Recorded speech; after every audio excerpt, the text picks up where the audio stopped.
She talks about denying the people of Scotland a choice in their future. We are the government that gave the Scottish people, as well as other residents of the United Kingdom, a vote on their future, both for Scottish independence and also for Brexit. The difference between her party and mine is that we honour the results of referendums. And as a minister at DWP, I was amazed at the lengths that the SNP would go to not to take control over many aspects of welfare policy that we wish to devolve to them, instead choosing not to take up these powers, but criticise the UK government for the decisions that it was taking. The Honourable Lady's party are in power in Scotland. It pains me that they are, but they are, and they have been in power for many, many years, and it is time they took some responsibility. Well, I have genuinely missed these exchanges where the Honourable Lady blames everyone else except the Scottish Government, which is one of the most powerful devolved administrations in this world. But she invites me to tell this House what I've learned in my very pleasant trips to Scotland over the summer. I did learn that Scotland has slower economic growth than England. I was shocked to learn that Victorian diseases have actually returned to certain cities in Scotland, such as rickets. That Glasgow's rat problem is now so bad it is precluding bin men actually accessing certain streets because it's too dangerous for them. I discovered that the bill to Scottish taxpayers of the smelting business debacle stands at £32 million. I discovered that £33 million that was ring-fenced for Scottish farmers has gone AWOL.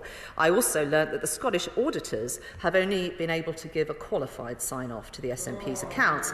I toured other parts of the UK as well. And in Manchester, I discovered, the Honourable Lady will be interested in this, that Manchester Police have been forced to issue a crime reference number following a complaint about the SNP giving constituency seats for cash. And I also learnt that the Scottish Programme for Government announced this week has a £1 billion black hole. I thank the Honourable Lady for inviting me to get that on record. The Honourable Lady seeks to blame everyone else for this situation. Me, the UK Government, anyone else that is around, except the Scottish Government. A former colleague of hers, even this summer, tried to put the blame on foreign agents of a foreign power infiltrating the SNP and taking all these terrible decisions. The SNP is never short of a grievance, but it is now running out of excuses. I look forward to next week, what those excuses might be: the execution of Mary Queen of Scots, the Highland clearances, the 100 Years' War, the grotesque chaos and appalling public services her constituents are suffering from, and the rest of the Scottish people, are entirely down to the SNP alone. They are now a sad, spent force, and no longer the UK's separatist party. That dubious honour now goes to the Labour Party in Wales. But if being well prepared is the qualification for a person doing my job, then surely it is self-delusion and lack of self-awareness that is a necessary condition for the opposition on the SNP bench's job. Because only an SNP spokesman would come to this question session and ask me a question about police investigations and police performance. Maybe that self-delusion is hard to sustain in the wake of tens of police investigations, of more news this week of missing accounts frustrating the SNP's auditors from being able to complete their task, and also of news of exactly how much Scottish taxpayers' money has been spent by the SNP on just one of their foreign jollies.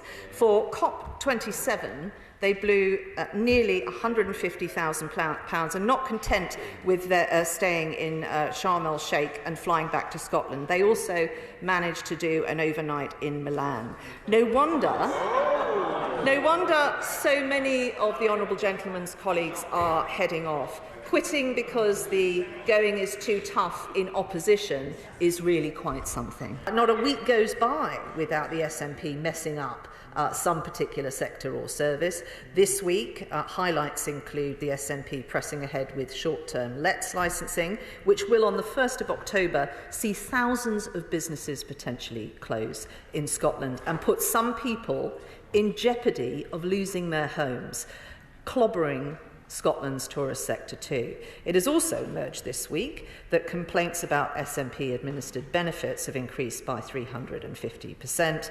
And while the economy recovers and people are still having to tighten their belts, they think it's a brilliant idea to introduce a congestion charge. Scotland deserves better than socialist separatist parties, and yet again the Honourable Lady has demonstrated that the SNP are yesterday's people talking about yesterday's grievances.